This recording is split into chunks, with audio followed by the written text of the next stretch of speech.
Hi everyone, welcome to the 4D show. I am Dr. Prashant Arun, consultant physician and diabetologist at MV Hospital for Diabetes, Roypuram. And today's topic that we're going to be seeing is problems associated with diabetes care in India. Because when we say diabetes itself, people in India are scared. That is, they are scared whether their relatives will be taking them wrong, or then they're scared whether their medicines are going to be expensive and what's going to happen next. Everything just scares the people. So most of the time, they either are scared to come to the hospital, or next, they're even scared to take medicines because there are so many rumors going on. Maybe the neighbor says, or somebody is just talking to them. You take tablet, your kidney is going to go. You take insulin, your kidney is going to go. You are all these, this, that, this, every, so many rumors. So people are just scared these days. So, to give us a clear explanation about all these and help tell us about more problems associated with diabetes care in India, we have Dr. Abbamuni Baro with us. She is the Assistant Professor, Department of Endocrinology, GMCH, Guwahati. She's a consultant endocrinologist at Pratiksha Hospital, Guwahati. So, on to you. Thank you. Thank you, Dr. Prashant. I take this opportunity to discuss today the problems associated with diabetes care in India. What are the problems that we commonly face when we tackle with management of diabetes in India? Are various, and to sum up, we have next slide. So, in India, there is a lack of general awareness about diabetes and its complication among the population. So many a times patients do not understand that even after having symptoms of weight loss, after having symptoms of polyuria, and also having any history of non-healing ulcers, so patients even now they do not go for blood glucose checkup. So as a result, there is a delay in the diagnosis of diabetes mellitus. So this happens in the rural as well as in many of the urban cities as well. So this lack of awareness is very less in Indian population. Also, the diagnosis and access to treatment for diabetes, especially in remote areas, is still lacking behind. Even in peripheries, we see that blood glucose is the last thing that the physician would check if a patient comes with some ailment. I think a patient, anybody who is above 45 years of age, blood glucose should be the first thing that has to be tested, even if the patient present to the hospital or the PHC or subcenter for other ailment as well. Also, there are economic disparities in the healthcare system. Again, there is scarcity of qualified healthcare personnel. Even today, we have a very lesser number of diabetes specialists who would know what is diabetes and how to manage diabetes in a proper way. A lot of quacks and non-medicos, they go for treatment of diabetes and actually when they treat diabetes without knowledge, a lot of chaos and problems do happen in the patient. Again, there are some financial constraint. In India, the patient has to take the burden of the financial or the patient have to spend for their own medicines. So that is why there is a very big burden on the patient while managing his diabetes. Also, there are social barriers. As Dr. Prashant has already said that there are social barriers because many relatives or neighbors say that if you start diabetes medicines, you may have to take it for life. If you start medicines of diabetes, you may have kidney problem. So this lack of awareness and these social barriers are an important problems faced by our Indian diabetic patients. Next slide. So, what are the different factors that contribute to the cost of diabetes care? Number one is disposal medications. Number two is hospitalization. So many a times, because diabetes is diagnosed late in our country, so people do land up in hospital when they already have blood glucose of 400 or above. or they are in either diabetic ketoacidosis or there is complication. So again, they will require hospitalization, and it is a very big burden cost while managing diabetes care. Again, the doctor's visit. Per visit, again, these diabetic patients, they have to be on regular follow-up with their diabetes specialist. So at least minimum 3 monthly follow-up is required. And if in a well-controlled patient, 6 monthly follow-up is required. So again, the doctor's visit, that this also adds to the financial burden. Then again, yes, monitoring and laboratory test. Patients should monitor their blood glucose at least thrice, at least 4 times in a year or every 3 monthly, or and they have to do this test. So in that case, again, the patient has to pay for it, and again, this is again a burden on them.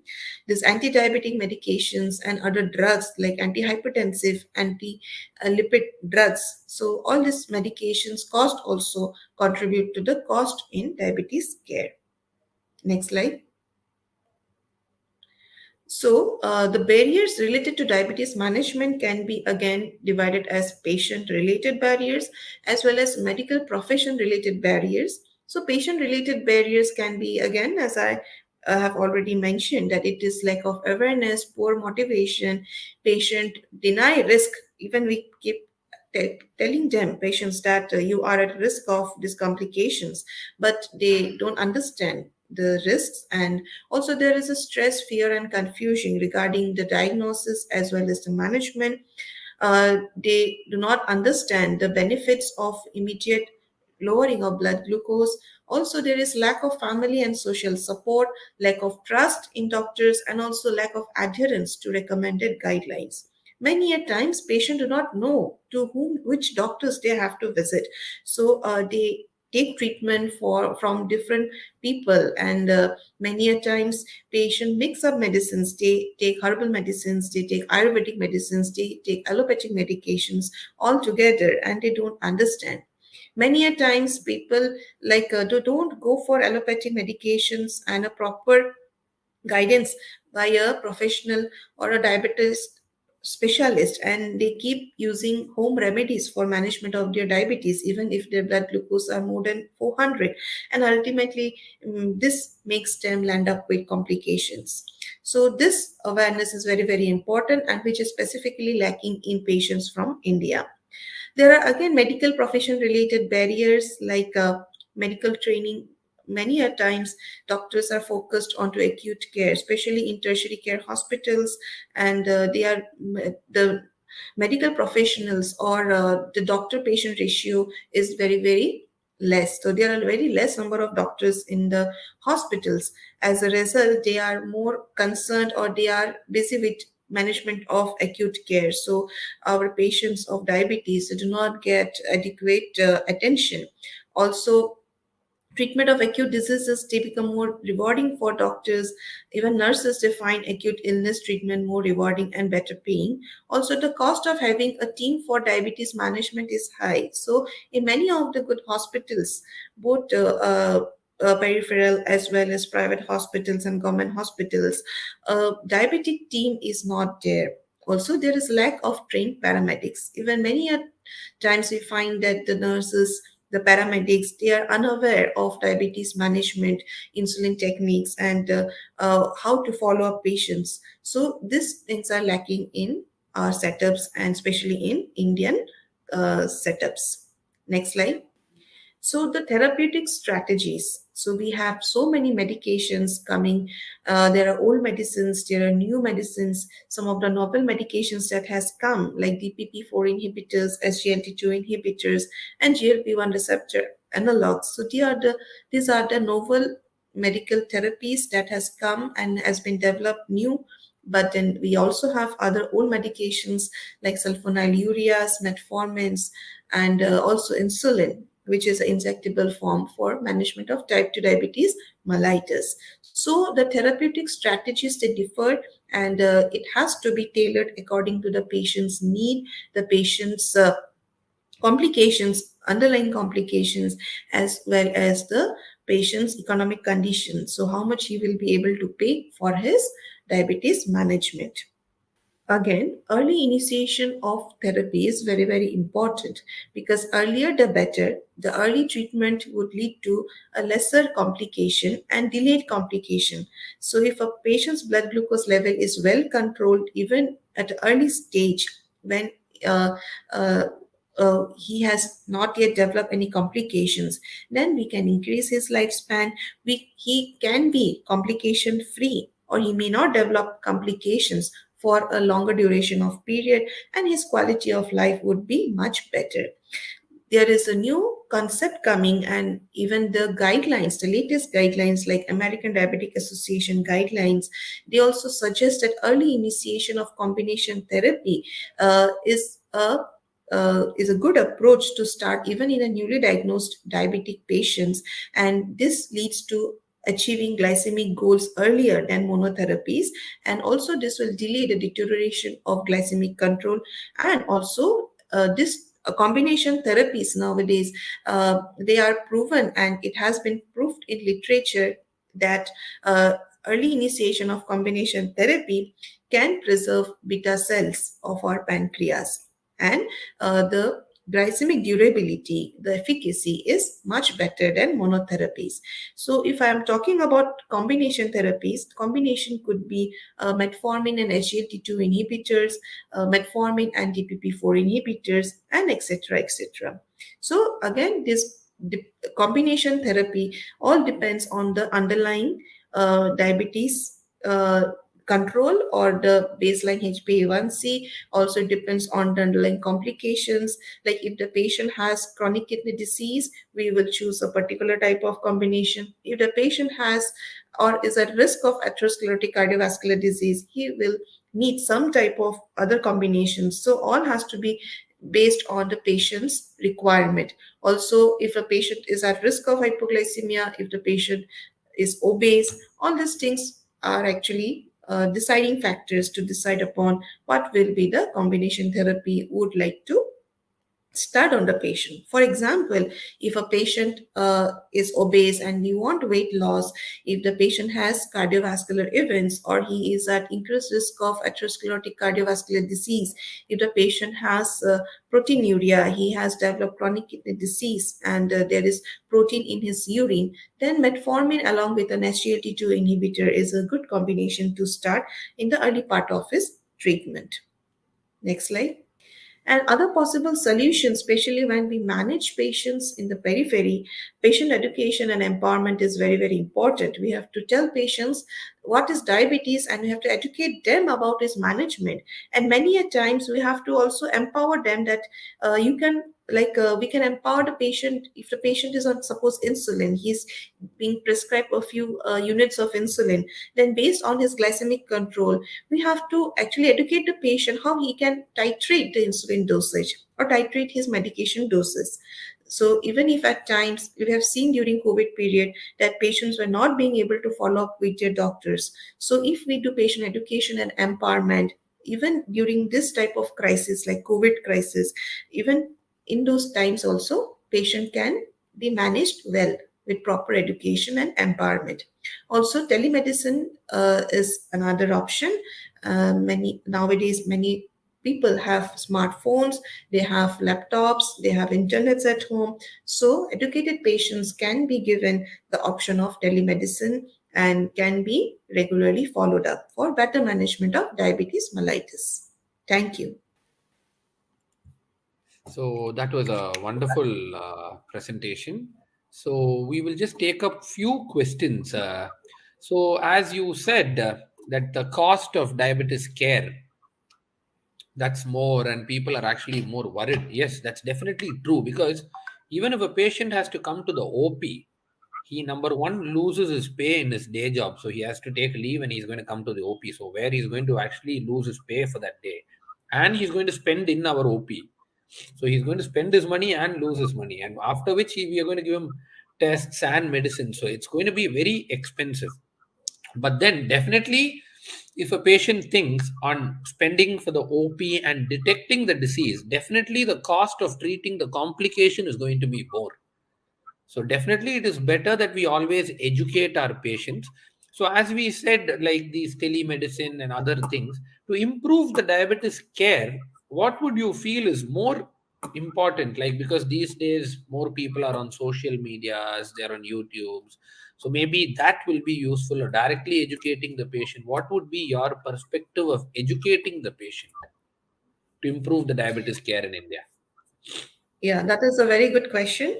So, like to improve diabetes care in India, like people, because many of the people they are active in Facebook, they are active in Instagram, they are active in the social media. So we can actually post or discuss various problems faced in diabetes, and we can actually use these platforms to educate people about diabetes.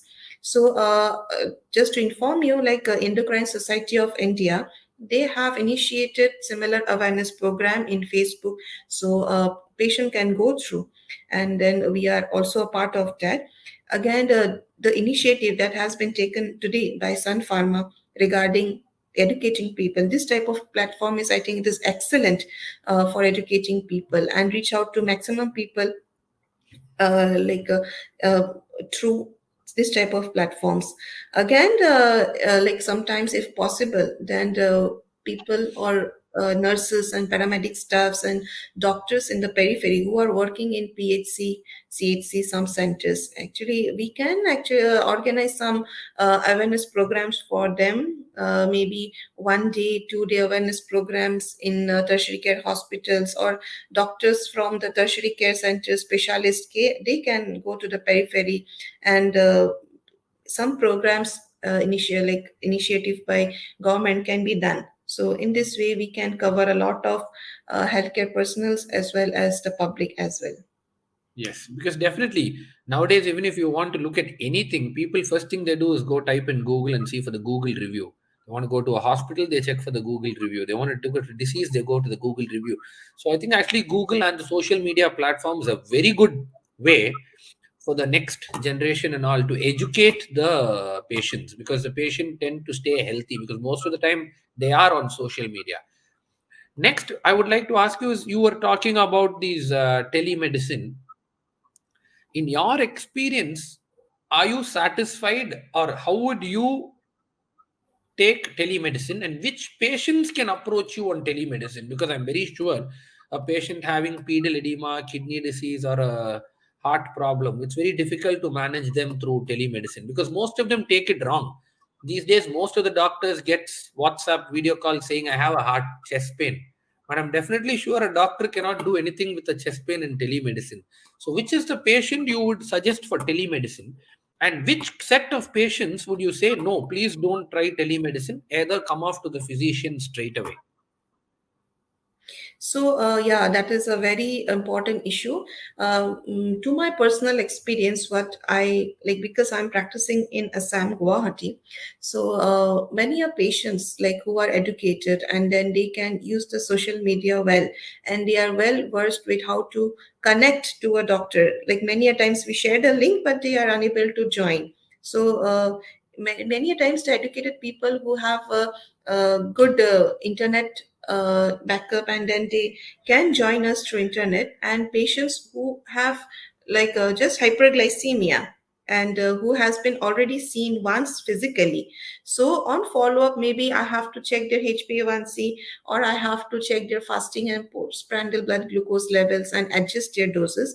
Those cases without complications can be tackled, or can be actually like consulted through telemedicine. But again, if patient have complications like chronic kidney disease, patient have cardiovascular disease, patient have any complications, when I have seen the patient physically, then it is always better to tell the patient to come up and show physically, because many a times it is very difficult through telemedicine to like assess your clinical signs and symptoms, and many a times patient may not be aware that this type of symptoms are important, so only a consultant physician will be able to pick up those signs. So that is very important. And again, I had tried many patients staying in the rural areas, if they can come up like if I can consult them through telemedicine. I had tried during the COVID period, but it creates more of a chaos, what I found it. So eventually when COVID restrictions were like taken up, then I had almost told all the patients to come up and follow up physically in my OPD. Yes, very good. Well So with said. Because even I am a complications, it is person. better. With complications, it is better. Don't rely on patients' complaints, and Yes. then call them physically. And if not possible to come to your place, at least nearby area wherever registered doctor or doctors are available, to go and show there. And again, yes, sometimes what happens, we have started patients on insulin for their glycemic control.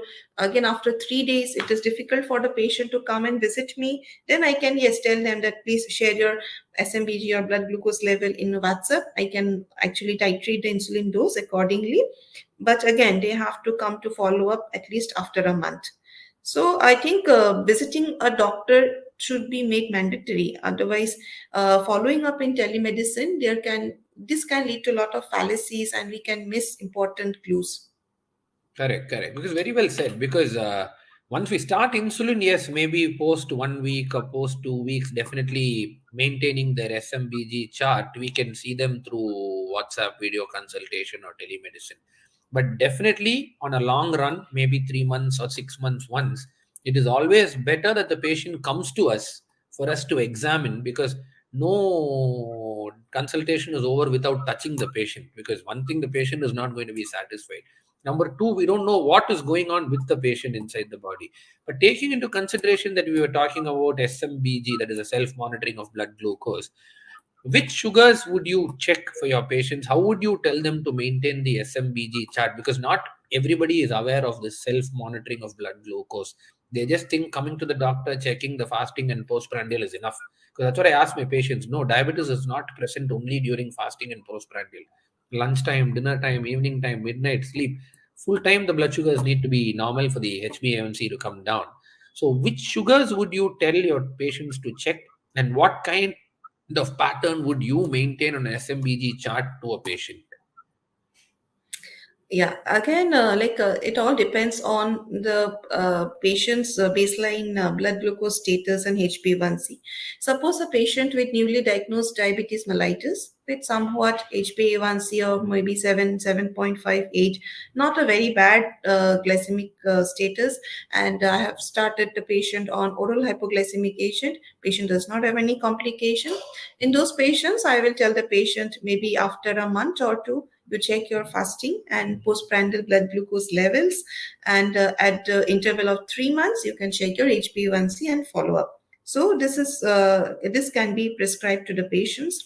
And postprandial, it is very important that when I prescribe oral hypoglycemic agents, many at times patient would stop their oral hypoglycemic agent or the medicine and then do their postprandial. So this has to be educated to the patient that you have to be on medications, and on medications you have to check your blood glucose.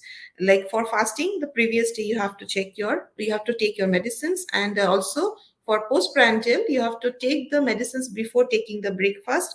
Then you take your breakfast, and after that only check the pp. So taking tablet is important on the day of testing. Secondly, if the patient comes to me with a very deranged blood glucose, maybe the patient has blood glucose maybe more than 400, maybe patient HbA1c is more than 10%. So in such patients, if I start the patient on insulin and if he has complications, then I would suggest the patient to do a SMBG charting. I'll tell the patient, if I've started the patient on basal bolus, that is 4 times insulin, then I'll definitely tell the patient that check your fasting blood glucose. And because our patients, they take a lot of carbohydrates in their diet, so in our setup, we are mainly seeing the postprandial blood glucose, that is 2 hours after taking their breakfast, lunch, and dinner. So 5 times blood glucose checking would have it is better to actually titrate the insulin level till we get a stable and controlled blood glucose level, especially during the first 1-2 weeks. And then eventually we can reduce the number of pricks and reduce the number of blood glucose checking in such patients eventually when his blood glucose is controlled. So again, it depends. If the patient is on insulin, he will require more frequent blood glucose. In addition to this, I would also say that nowadays we have continuous glucose monitoring system. So in patients with type 1 diabetes mellitus, patients who are on insulin, who are at risk of hypoglycemia, patients who are CKD, chronic kidney disease, or heart patients. So in such patients, or patients who have a very fluctuating blood glucose, so we have continuous glucose monitoring systems where we put a sensor in their fix a sensor in their body, and we can get real time checking of their blood glucose. So anytime we can check their blood, we can, whenever we want, then we can actually see the blood glucose. So that gives a continuous reading of the patient's blood glucose status. So that is also an option. So it all depends on the patient to patient, yeah. And as I have suggested, patients on insulin will require at least a 5 point or 5 times blood glucose monitoring. And our some of the American guidelines, they suggest that pre meal blood glucose to be monitored, and they have given guidelines or some cutoffs for pre meal. So that can also be used, but in our setup, more often we actually checking the postprandial status. Sure. In your opinion, why is India moving towards the diabetes capital, and what can be done to stop India from becoming the diabetes capital? And because lately we've got these CGMS, the continuous glucose monitoring system, we've got drugs like the SGLT2 inhibitors, the GLP-1 analogs, we've got so many wonderful drugs that are coming in, helping in preventing the complications of diabetes and all that. Then what more can we do to, prevent India from becoming the capital of diabetes? We as Indians, we are actually more insulin resistant by birth. We are more insulin resistant as compared to Caucasians or the Western world. So we, even at a lower BMI, even if we are lean, then also we may be at higher risk of diabetes. There are a lot of reasons. Genetically, we are more like insulin resistant. Again, the Indian people, they have like more of DPP 4 enzymes, and also as a race, also it's also a race, racial factor also, that we are at increased risk of diabetes, metabolic syndrome. And because India is developing very rapidly, and uh, uh, there is modernization and our lifestyles are changing, and then we actually our lifestyle are becoming more sedentary and more stressful, because our forefathers, what were they were actually farmers, and then they were very hardworking people, and there were a lot of physical activity in their day-to-day life. But with modernization, we actually shifting towards a more sedentary lifestyle, and our genetic is not made for that. That is the reason I feel that Indian people are at more risk of diabetes and metabolic syndrome. And to reduce the incidence and prevalence of diabetes in India, number one, awareness is very important, and that should start right from children. So, patient education, I think the target should be school children as well. So, in school awareness program should be conducted, where children should be taught about obesity, the problems with obesity. So, we have to tell that obesity is not good in India. Many people think that okay, mota bacha hai to healthy bacha hai. So I think that concept has to go. So mota bacha is not a healthy bacha. Mota bacha looks cute, but then in long run this is not good for the health of the child. Secondly, patient or children or general public has to be aware what is healthy and unhealthy for them. So the food choices has to be told to the patients as a preventive measures. So what are healthy food nowadays in India? We have KFC, we have all the multinational fast food companies are there, and we have so many branches in, I think, every locality there is a branch. So those four fast food consumption is becoming very very high nowadays. So again, that has to be taught right from the beginning, that this has to be stopped. And then the healthy choices of food is important, physical activity is important. Then like if the patient has or any person have a family history of diabetes, he should be aware that okay, he's also at risk of developing diabetes. So early screening is very very important.